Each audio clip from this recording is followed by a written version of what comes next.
So, just very briefly, I've got this tweet from Ruben pulled up. If for those of you who haven't seen it, we're aware of the power level of Quicksand, but it's unchanged in 3.6, given it's hitting the previous change goals of giving Shurima more meaningful interaction. We discussed a knee-jerk change this patch, but we've laid off of it for now and are generating better long-term ideas. I personally would have preferred that Shurima, did have the Quicksand reverted, because it was already a fantastic card at doing what it wanted to do. And I think that if they really wanted to give Shurima better tools for answering like wider threats, the way that Quicksand is supposed to do, they could have maybe buffed Spirit Fire a bit, or they could have maybe given Shurima access to just a touch more healing. Maybe make Devoted Counsel a bit more enticing to play, or Ruinous Path.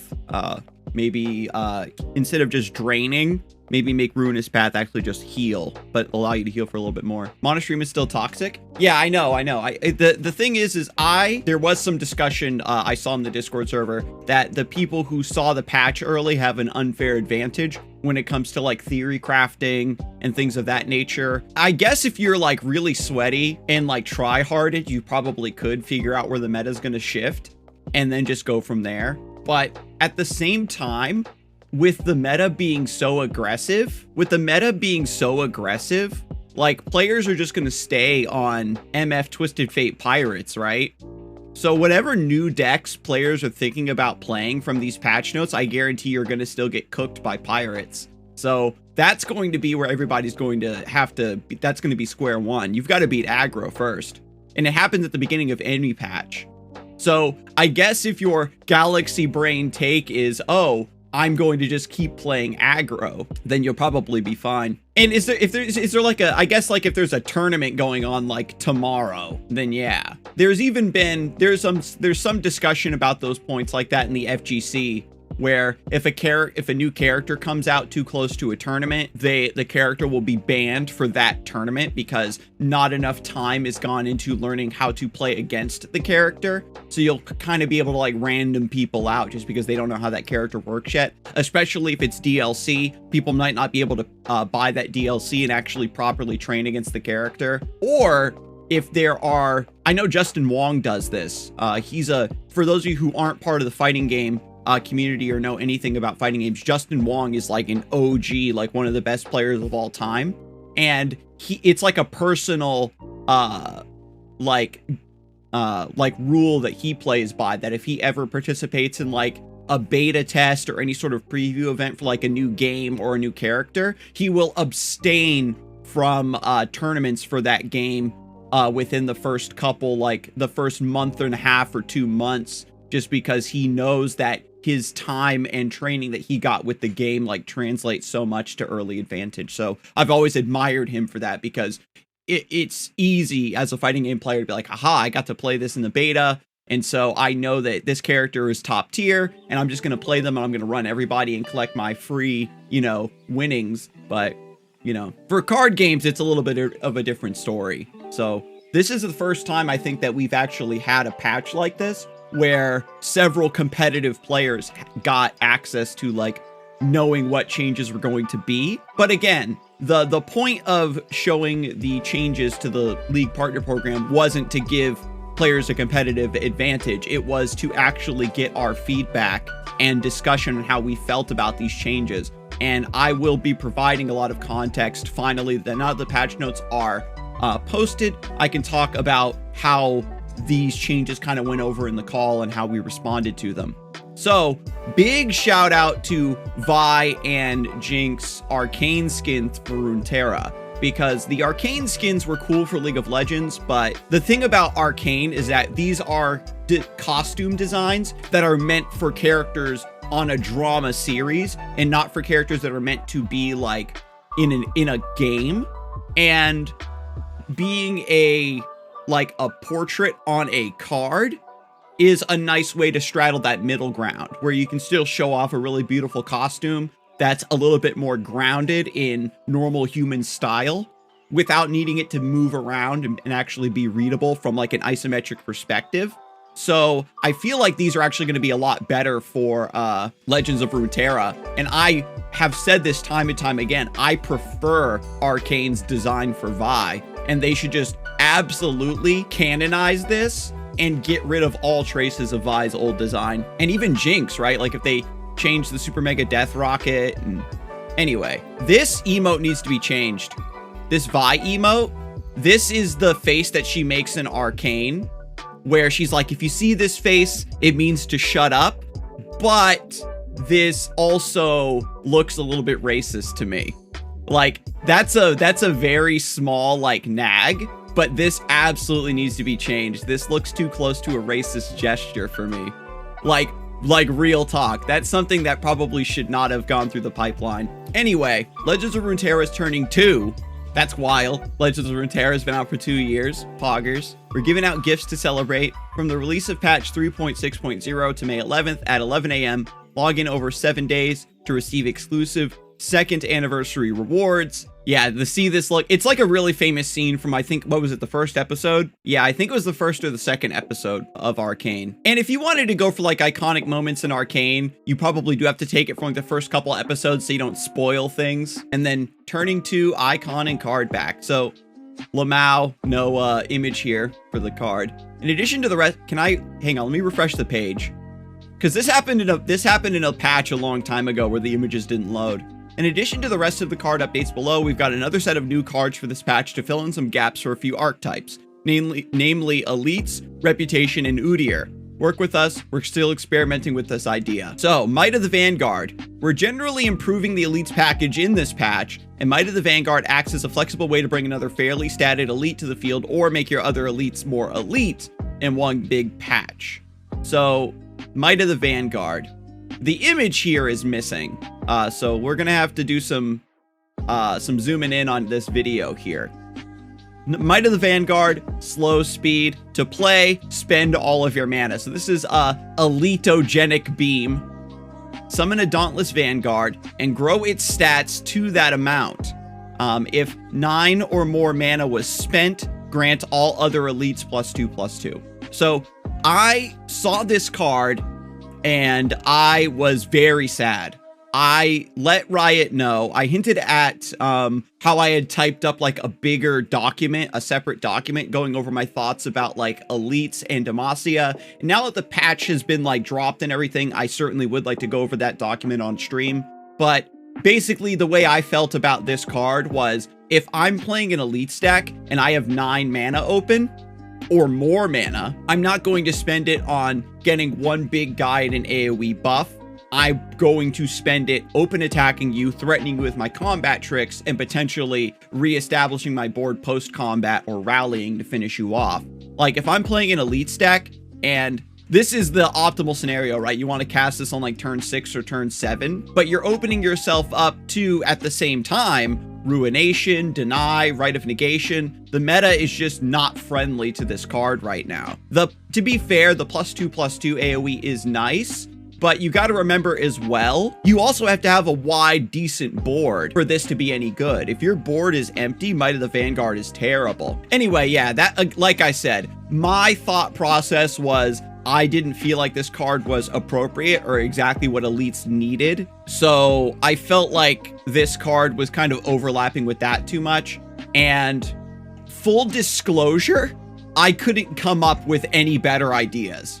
Honestly, I was like, I kind of racked my brain for like a day thinking about, okay, well, what expensive kind of spell would elites want that's worth playing that isn't just like something hyper broken. So I guess the idea with Might of the Vanguard as well is that it is flexible so that you can summon a 4 mana 4/4 or 5 mana 5/5 or 6 mana 6/6 or a 1 mana 1/1. So I guess there is like that flexibility here. Yeah, Lux Jace and Luxheimer. Lux Jace and Luxheimer probably just want to run Remembrance though, Power Bomb, because you want to hit that 6 mana like very specifically to level up your Jace and activate Lux's laser. And you're going to be getting a unit with an ability a lot of the time.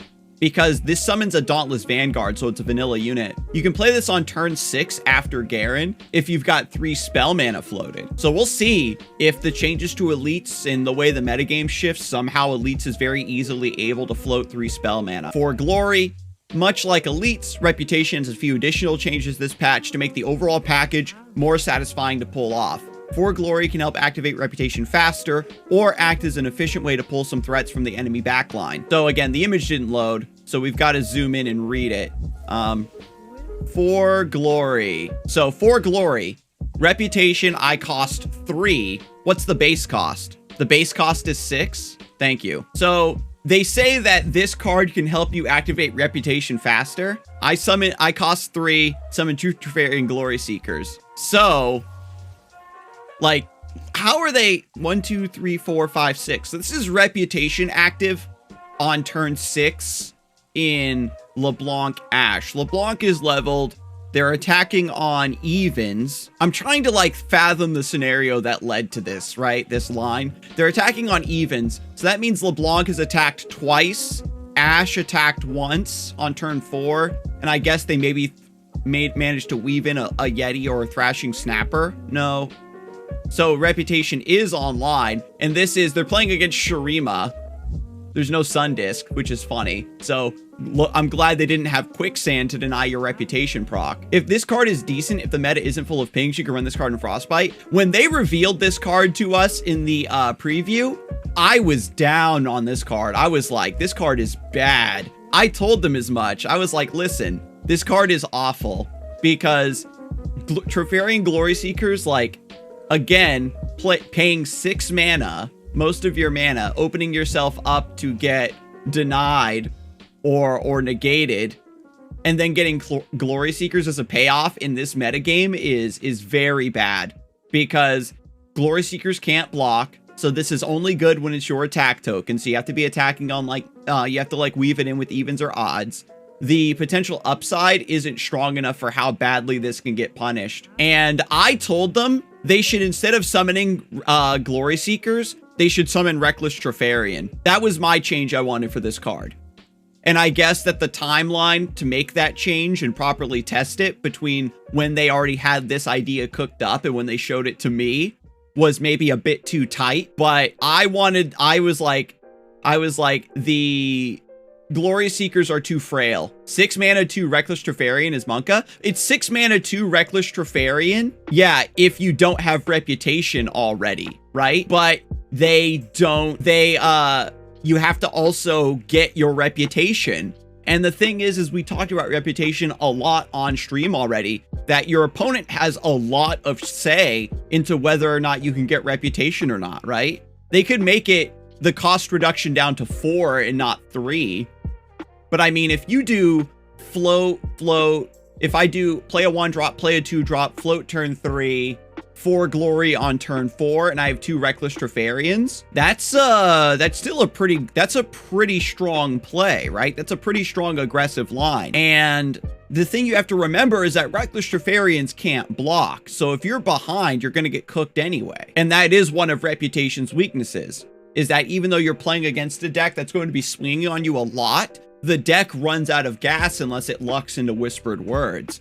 I know that Reckless Trifarian sounds like it could be very volatile, but at the same time, I feel like can't block is still a very a thing that is very punishing, especially against reputation archetypes that can't heal. It gives you that extra like over the top punch through power, like in the late game. Being able to weave in a 4 glory and then an incisive tactician does give you that finishing potential. And the whole thing about reputation is you want to hit it quickly and then start doing cheap, powerful stuff. But because your opponent has so much interaction with whether or not you can hit reputation, it gives your opponent plenty of agency on being able to stop your reputation regardless. So even if you do manage to high roll them and hit those key cards, your opponent is just going to, you know, say, well, if I had this card, or if I had that card, or if I did this trade differently, if I prevented this, that, or the other, or if I mulligan differently,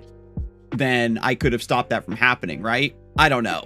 I really I don't think that people are going to be. Here's the thing, right? This card might actually be a lot better than I'm giving it credit for. But I feel like if you top deck 6 mana, summon 2 Treferian Glory Seekers, like that's a dead card for like 90% of the game. And if 4 Glory was Reckless Treferians, you could still raw cast it if you absolutely needed to, especially if you are an attack token or if you were trying to actually achieve reputation. And the other thing you got to remember as well is because Reckless Treferians can't block, like you aren't going to be able to swing, get 2 strikes of reputation, and then block, and then get two more strikes of reputation. Like it's still a card that has to be used specifically on your attack tokens, and so it gives it some like nuance there. I personally want reputation as 3, 5, 4 power strikes, not 4. It's pretty hard. Yeah, that's the thing. I don't want them to make reputation too easy either, because then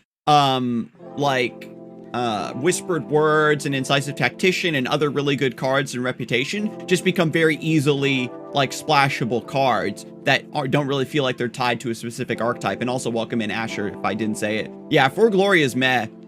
Were you in the call? I can't remember. But I suggested that they change the Glory Seekers to Reckless Treferians.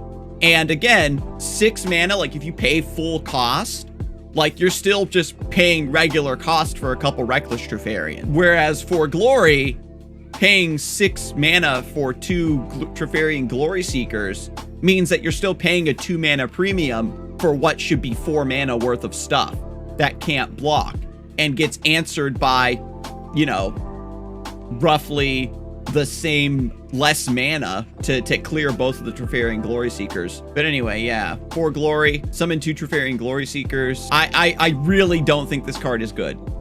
Like, even if you do, you know, float 4 Glory on turn 3, you're assuming that, you know, your opponent played stuff that's worthwhile. You're gonna get completely annihilated. Inner Beast. 2 mana burst speed, give an ally +1/+1 this round, and create a stance swap in hand. Ooh. Yeah, Inner Beast is going to be like Vulpine Wanderer, where you're going to play it outside of Udyr decks. This goes into the Udyr Akshan deck, though, right? Because it's like Shape Stone, but then you also get a stance swap. And one thing, too, is Udyr's ability to discount multiple stances when he comes into play. So if you have more early game stance generators alongside a Vulpine Wanderer, then when Udyr comes down and makes them all cost 0, you can like really pop off. So I am excited for this card. With Udyr's new level up condition revolving around stances, Inner Beast acts as a flexible card that can work with a wide variety of Freljord cards while providing a much more explicit benefit to Udyr himself. This is also a good burst speed spell for Freljord, so maybe it does feed into like Ezreal Teemo or Starlit Seer kind of builds as well. So here's the rest of the card updates. As laid out in the early 2022 roadmap, this is our champion adjustments patch. We made a range of changes to some underplayed champions to help smooth out their game plans, as well as some supporting cards for elites, reputation, and Udyr, among others. Also, yes, nerfs to Bandletree and Yorl and Arms. Here's a look at each of the card updates coming in this patch. So, Ashe gets this change. Rather than you Frostbite 4 or more enemies, you decrease 4 or more enemies' power to 0. And so this is just a nice little flexibility change for Ashe, where Runeterra has evolved quite a bit since Ashe was designed, so we're opening her up to level condition to let her chill with regions outside of Freljord. So this opens up Ashe Shurima stuff, but more importantly, it means that you're able to, like, if you reduce like something with 2 attacks down to 0 with like a troll chant, it'll count towards Ashe's level up. Yeah, none of these I would consider rework. Ashe Sivir could certainly be a thing, especially with the ability to run like Troll Chant and Quicksand and Exhaust. Ashe is going to be leveled up on curve a lot. And it'll be similar to Sivir Akshan, right? Where the Enchanted Crystal Arrow giving you that extra card draw, like in the mid game, could actually matter. If you want to make Frostbite better, again, concentrating all of their power into Ashe isn't the way you want to do it. You want to actually even out that power level a bit and give Frostbite more card draw. The reason that Frostbite was so good back in the day was because of Teferi and Assessor. Being able to play like a 5-mana 5/4 or whatever that drew you like 4 cards was like absolutely obscene in a deck like this that was purely based around using combat tricks to make sure the board stayed in your favor. Because the more pressure you're under, the more of your cards you have to keep spending to maintain your like even keel with your opponent. And it's just the fact that Frostbites can't refuel anymore. Darius. So this Darius update is just for consistency in Path of Champions. Anyway, Galio. This was the Galio change, where when he levels up, he goes up to 10 HP. Galio is only gaining a single point of health on level up, so this change is to make his stat gain more consistent with our rules and make him just a bit more formidable. So this is nice. This is very nice. He gets the extra point of HP, so he gains 2 stats on level like every other champion. Garen. So here's the big one that everybody's excited about. New effect, round start rally. When I'm summoned, give other... So this is a typo. They didn't give round start rally to Garen's level 1, right? This is a typo. When I'm summoned, give other allies +1/+1 this round. So he gets Genevieve's effect. This is a typo here, yeah. They did not make Garen a 5-mana 5/5 Genevieve rally. Yeah, they're just making it so that Garen has this like boost when he comes down. The funny thing too is you could very easily swap Quinn for Garen, definitely, in my opinion. Because we were already experimenting with Shyvana over Quinn in Scouts, and it actually felt pretty nice. Yeah, it's just for the round. It's Genevieve's effect. But again, this allows you to, like, hit your curve and bully into a more aggressive game-ending state, where they're positioning elites to be able to, like, go 1, 2, 3, 4, 5, and then realistically close out the game around turn 6 or 7. But... again, this kind of harkens back to my other point is, you know, you have to already be, like, ahead for Garen to truly matter in that sense.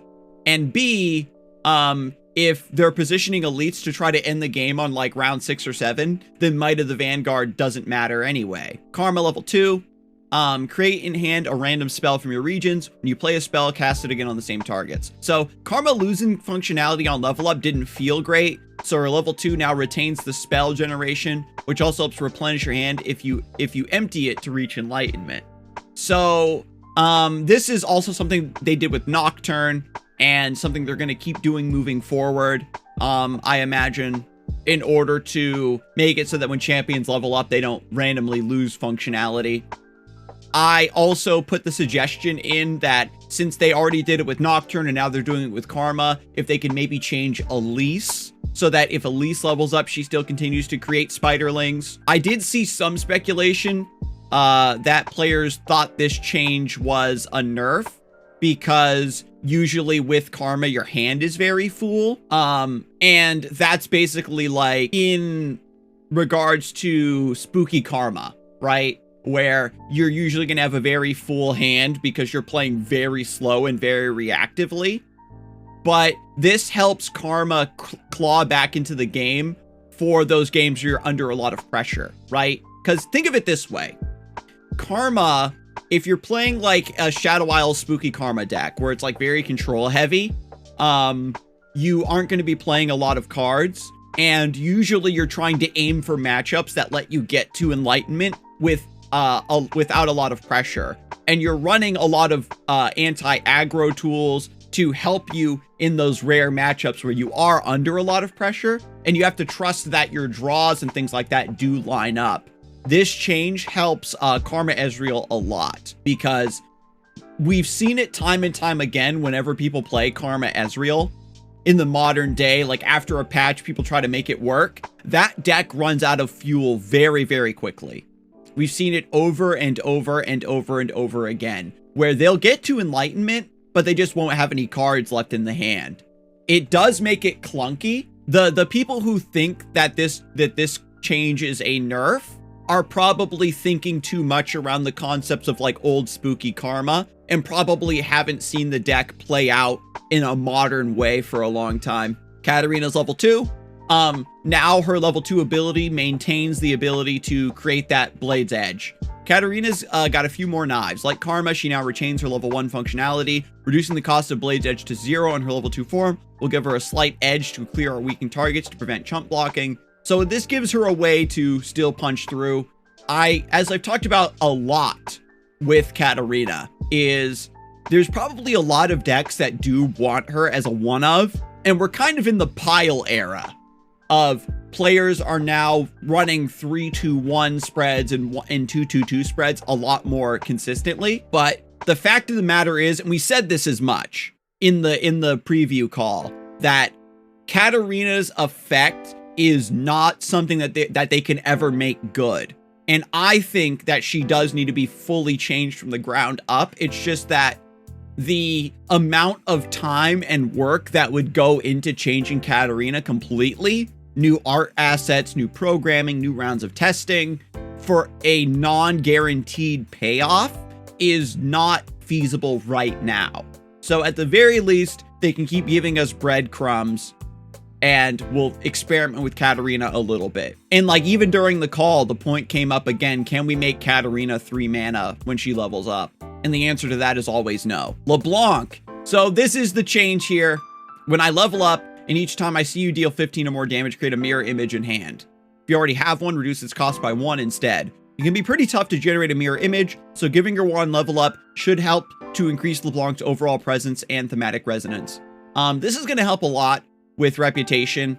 A 5-2 staying alive for 3 rounds is still going to be pretty difficult. We've been in a Mystic Shot meta for a little bit now. Mystic Shot has been like very heavily played for a while. So in LeBlanc with Freljord, where you have more defensive tools, this is going to matter a lot more. Leona finally gets her Overwhelm back on level 2. Leona already has the Zenith Blade, so this just makes sense. And y'all seem to like it when we accidentally shipped this before. This change should help Leona close out games more effectively when she levels up. So the funny thing is that everybody wants this change, and I saw some people in the chat the other day saying that if they were to make this change, that it would be irrelevant. But a 4-mana 4/6 with Overwhelm that is also continuously stunning your board also means that any big thing that you have to chump block is still meaning that you're going to get some damage through. So this is a very welcome change indeed. Malphite, this is spooky. So the thing with Malphite is they gave him an effect on level 1 because he doesn't actually do anything on level 1. And this was something that we talked about when Malphite was first added to the game, and he was like considered very, very bad. You know, before Grandpa Roji like put in all the time and effort to really learn the deck and find like the perfect recipe, and people like really demonstrated how to pilot Talia Malphite effectively. That was one of the biggest complaints with Malphite at the time, was that essentially he's just a big 7-mana 6/10 with tough.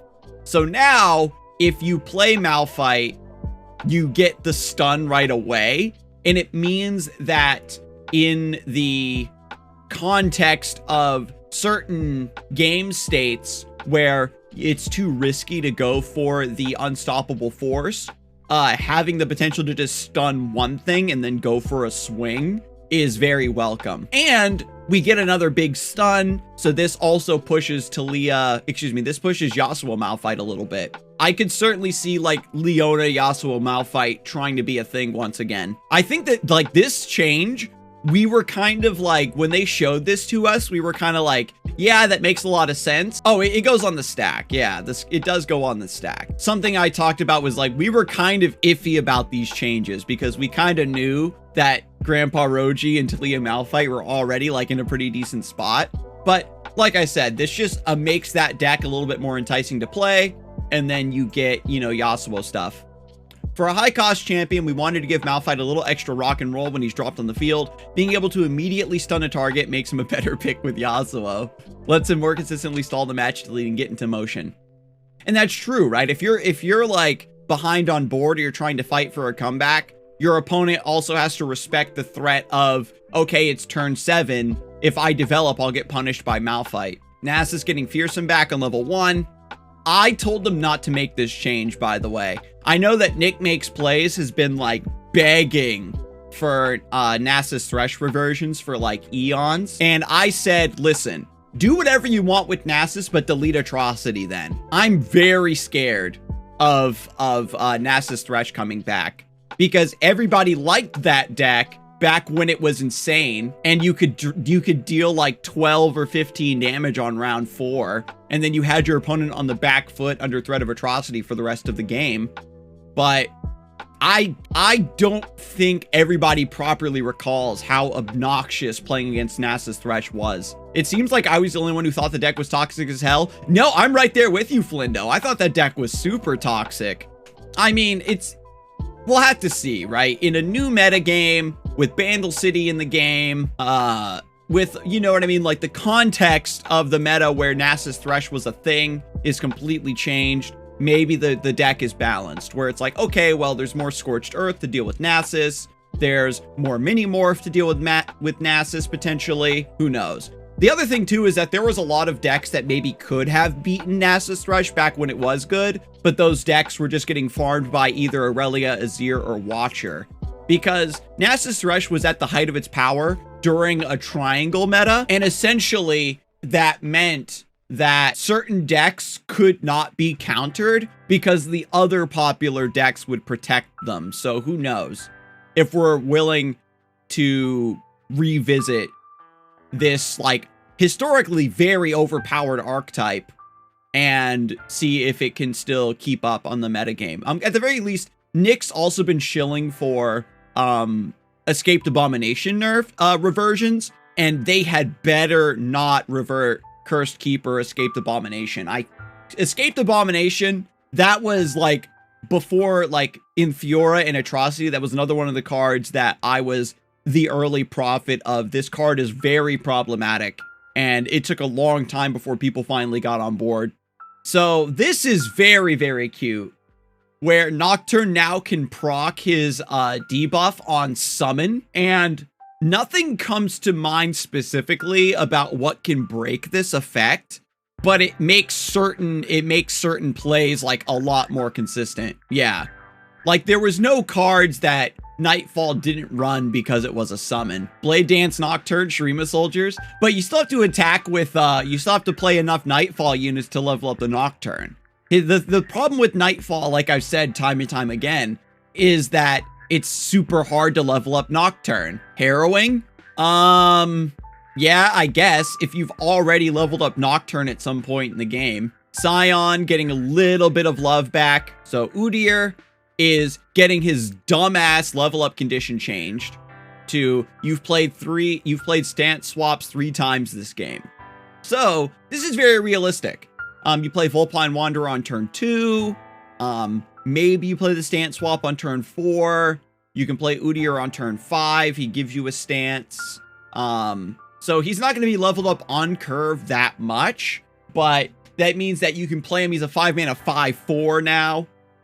So he's a much more realistic, just on curve play. And you're usually going to have like maybe 1 stance available. It also means you don't have to dilute your mid game with aggro.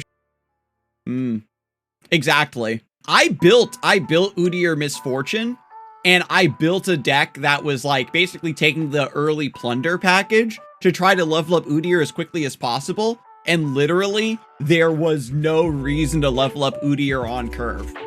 Like, leveling up Udyr quickly didn't do anything. But giving him that base stat means that when he levels up, he becomes a 6/5, which is pretty good stats for curve. And the other thing is when you reduce the stance to 0, you know, Udyr also has the potential to receive a Boar stance or a Wild Claw stance or a Bear stance the turn he comes down, and then he becomes like this gigantic stat stick. So I think that's perfectly fine. Udyr should feel right at home playing stance swap, so changing his level up to revolve around it should make his kit more cohesive. We're also giving his power a slight boost to make him more of a threat early on. This is gonna put Udyr for sure back on the map.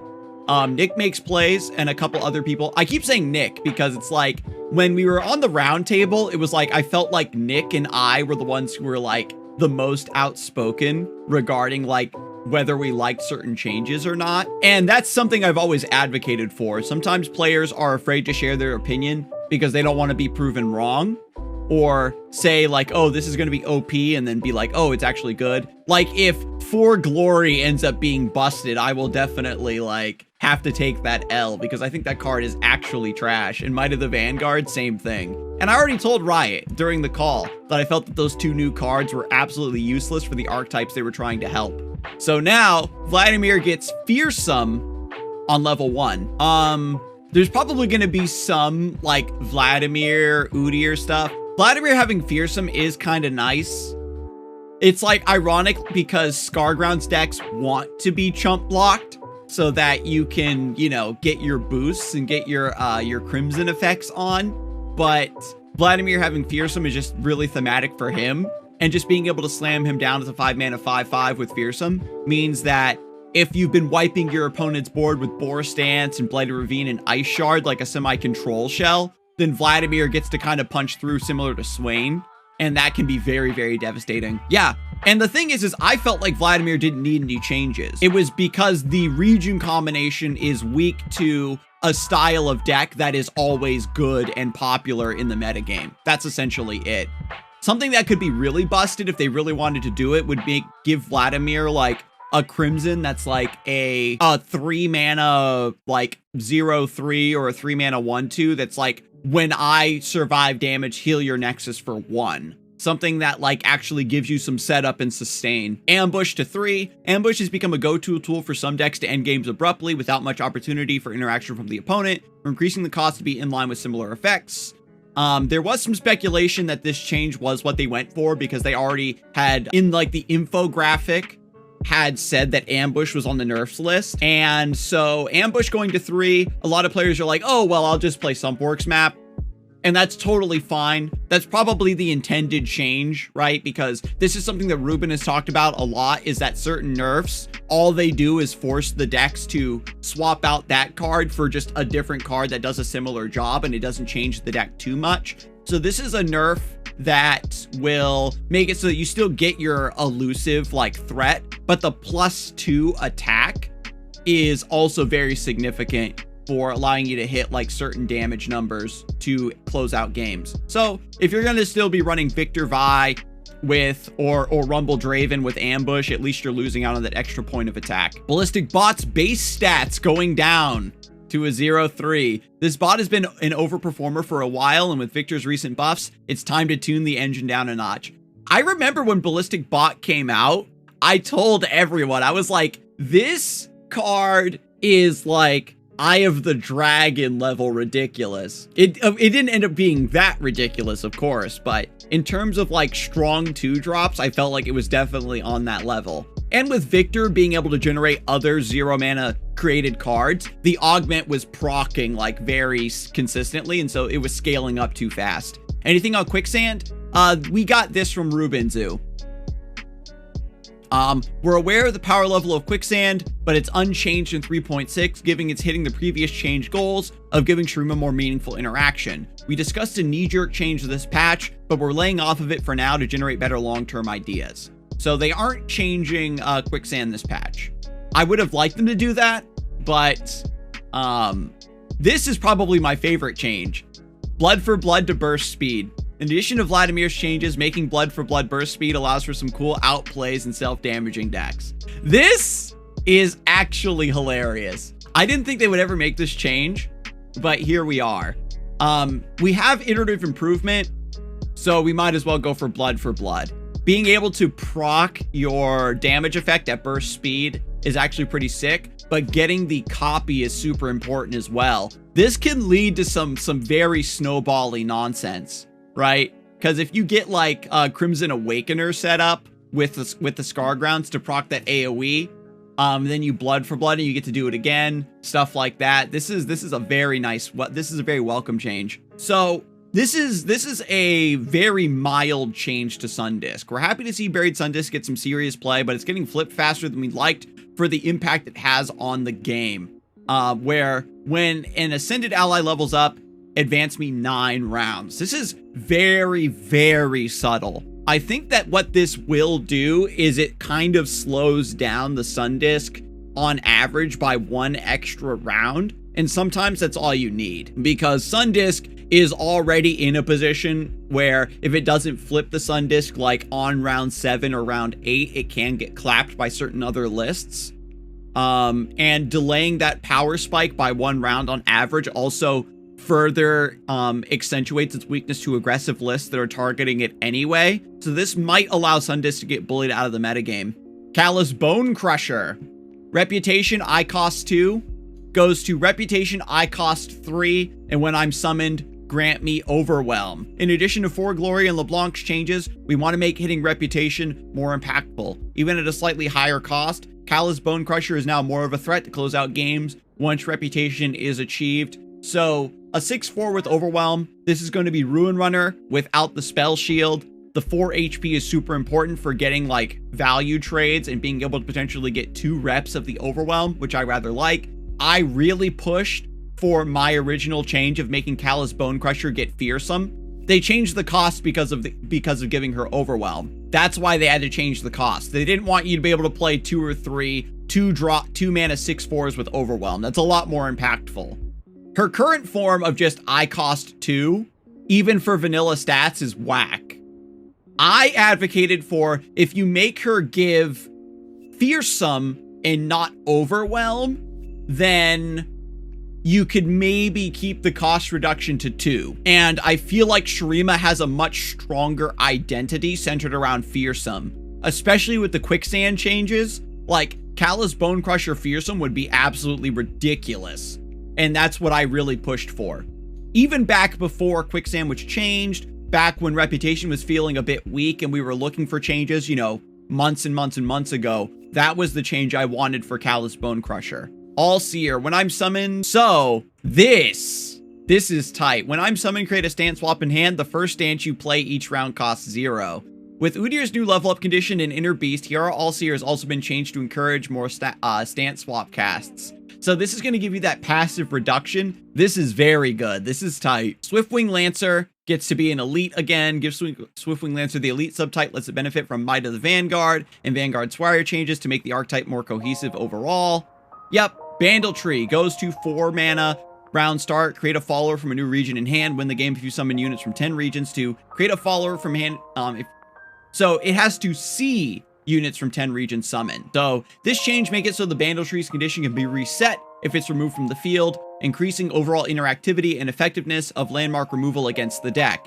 Hitting the instant win condition is much harder, but we didn't want to completely burn the tree down, so the cost has been lowered to make it an effective value generator for a relatively high initial investment. I was worried. I was bugging out because I was like, if you play Tree on 4 and then you play on round 5, you can play like Grumble Slug, House Spider, and then like there is a very broken sequence that allows you to still activate the Bandletree around the same curve. Even though the Bandletree is delayed until playable around 4, you don't get like the early free plays of like Protoporo, Fizz, House Spider. But if you just play like more generic stuff in your early game and you play around flipping Bandletree afterwards, I think that it's still doable. I was worried that this, I posted it again in the feedback server. I was like, I think that Bandletree is actually still good. Anyway, Vanguard Squire down to 3 base does mean that she is playable on curve, and this is something that at the very least I wanted for Vanguard Squire, because she still doesn't discount unless she's in your hand. Like with Might of the Vanguard and Swiftwing Lancer, this change helps smooth out the curve and overall game plan for elites. Yordles in Arms is now give allies +3/+3. Yordles in Arms hasn't seen as much play as before 3.4 with all the new decks popping up, but it's still a little bit too scary when it is played, so we're reducing the enhanced effect. Fantastic. Again, the issue with Yordles in Arms was that playing cards from 4 or more regions was absolutely negligible. It's just completely irrelevant as a limiting factor for this card. It's a non-condition. Same thing with Hidden Pathways, right? Where it had like this, oh, you have to do this small thing to turn the card on to its full potential. and for Yordles and Arms, Hidden Pathways, and even Tenor of Terror were just completely, like, negligible. So I would have preferred they just increased the, like, requirement a little bit more, but it would still probably make this a really nasty card in Bandletree. Game rules updates. This is a big one. This is a very, very big one, Chad. This was something that when they posted the infographic and Ruben had hinted at the rules changes, this was something that we couldn't really speculate on, right? Because what does a rules change mean?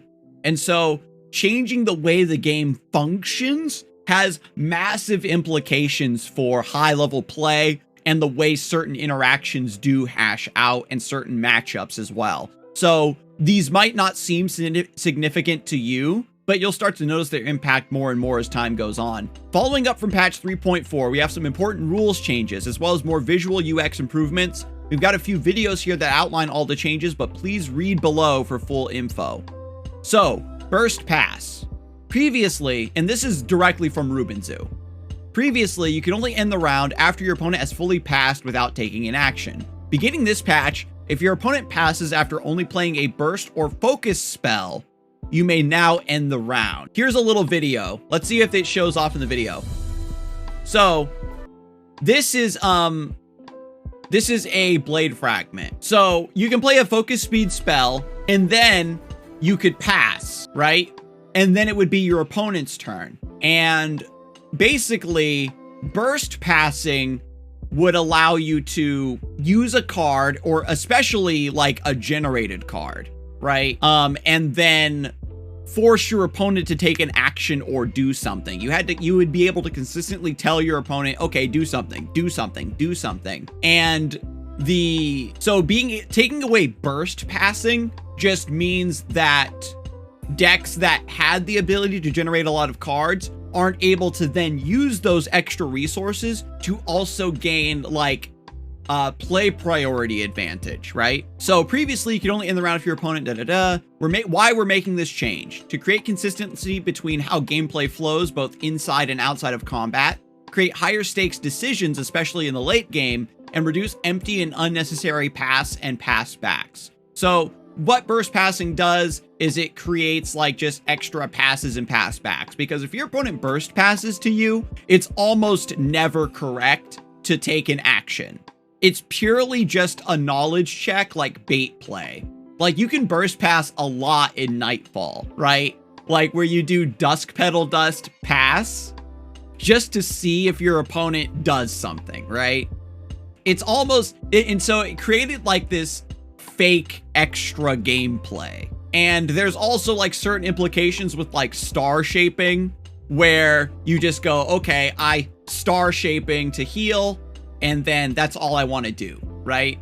And so your opponent has the chance to then end the round to punish you for just taking a passive line like that. The other thing too with this change is you got to remember that when burst speed was added to the game, like focus speed rather, the gameplay of Runeterra sort of evolved around that concept in a weird way. When they added like focus speed to the game and they started adding more like burst speed cards and card generators that would give you these sorts of effects, the way it slowed down the game wasn't something that they could anticipate. The developers basically have to now go back in time and like retcon the function. They said that if they knew the way the game has kind of evolved around burst passing, especially at high levels of play, where you always want your opponent to take the first action. You want to try to force your opponent to take the first action all the time so that you can react to it with as much resources as possible, right? When you and your opponent are like on even footing, your opponent taking the first action puts you at a massive advantage because they've already spent mana. So you always have potentially more resources to respond to their play than them making the first play. To cap off my point, Ruben said that if we knew that the game would be warped around burst passing the way it has become, we would have made this change already. this would have been the way that burst and focus passing would have worked from the very beginning. So we're kind of just catching up to how it was supposed to function. This messes with like shell folk stuff as well, where you can't just prank and then pass with shell folk, because then your opponent will end the round. Rather than giving you a chance to like multi-prank, it forces you to go like be a lot more proactive with those sorts of lines. Cast is merging with play. This is a bit complex, so let's define play in Legends of Runeterra first. When a card leaves your hand into play or onto the stack, that's playing a card. Changed cast cards have been adjusted to activate when you play a card. So this targets, so changed targeting now activates when you play a card. So with this change, we're adjusting 61 cards in ways that range from small text-only changes to larger impact timing changes. The vast majority of these card buffs with some slight tweaks and a few nerfs. We plan to extra closely monitor both in positive cases for buffed cards and negative cases for nerfed cards that make future changes accordingly. We're making these changes to unify the timing of our spell listeners to increase consistency and understandability. We're increasing gameplay satisfaction of playing with cards like Lux or Heimerdinger, increasing the overall utility of slow spells, and cleaning up the space for new mechanics. This might be hard to fully grasp right away, so take some time to experiment. Our goal is to make gameplay more intuitive right off the bat. We've put the work in to iterate on these changes to make sure they'll land right, and we'll keep a close eye on feedback. Once the patch drops, let us know how you feel about the changes. So this is another change that's very hard to fathom, and they say as much in the note. So now, when a spell leaves your hand and goes on the stack, it counts as being cast now.